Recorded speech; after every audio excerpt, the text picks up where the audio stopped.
Hi guys, welcome again to another video where in this series we go through each book of the Old Testament to see how Jesus was foreshadowed to come and why. Today we'll be looking at the shortest book in the Old Testament, the Book of Ruth. The time of Ruth is set within the time of the Judges, where Israel was led by individuals chosen by God to lead the nation.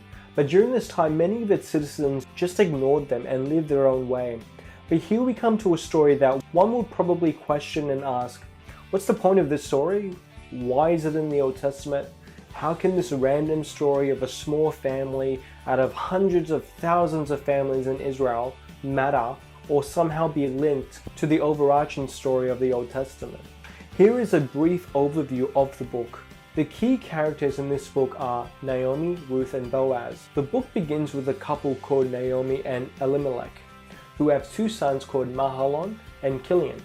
This family lived in Bethlehem but then moved to the country of Moab because there was a famine in the land. During this time in Moab, Elimelech died and Naomi's sons married two Moabite women called Orpah and Ruth. Unfortunately, both sons die and now it's only Naomi and both her daughter-in-laws. They then travel with Naomi back to Bethlehem, and because Naomi cannot offer any more family to her late sons' wives, she tells them to go back to their homeland, back to their gods, and back to their mothers. So Orpah goes, but Ruth stays with Naomi and promises never to leave her. Now during this time in Bethlehem, there was a guy called Boaz, who was a relative of Elimelech. The book says that Boaz was wealthy and was able to help relatives out who were in serious hardship in their lives. These individuals and families that were able to do this for them were known as guardian redeemers. People who redeem, purchase, and save those in need of it quickly, which was a requirement of God's governing law. One day, Ruth and Naomi were working in the field, and Ruth just happened to be working in Boaz's field. Boaz notices her and takes a deep interest in her. Naomi encourages Ruth to go to Boaz and to show her desire to serve so that he may kindly become her guardian redeemer. The next day, Boaz chooses to become her redeemer, which involved marrying her to be his wife, to carry on her late husband's name, and to purchase the land owned by Naomi and her late husband and her two sons, in order that the family line may be secured through Ruth and Boaz. When Ruth bears a son called Obed, a few women say to Naomi, "Praise be to the Lord who this day has not left you without a guardian redeemer.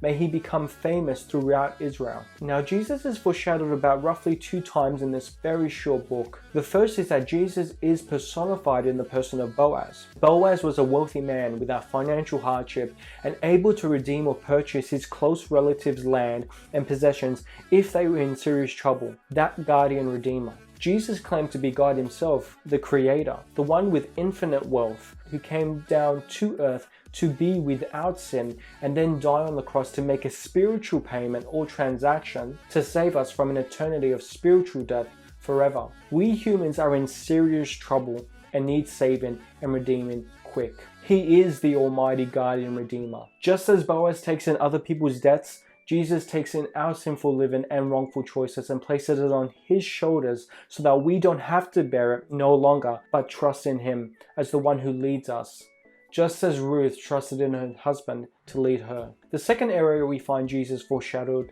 is towards the end of the book. We find a genealogy record of Boaz, who fathered Obed, who fathered Jesse, who fathered King David. When we come to the genealogy record of Jesus in the book of Matthew and Luke, we find that Jesus came from the line of Boaz and Ruth. Here is a book that was written roughly 1,000 years before Christ, a random story of hardship, despair, and then joy.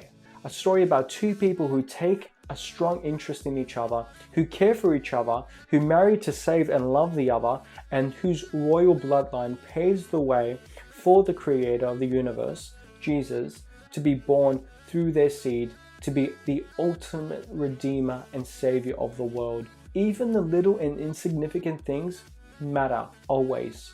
Thanks guys for tuning in. If you enjoyed this video, please consider liking and subscribing. And until next time, take care. See ya.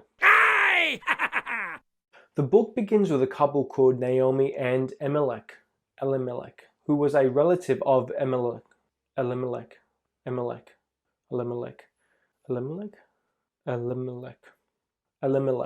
Elimelech. Elimelech, Elimelech, Elimelech, Elimelech, Elimelech, Elimelech, Elimelech, Elimelech.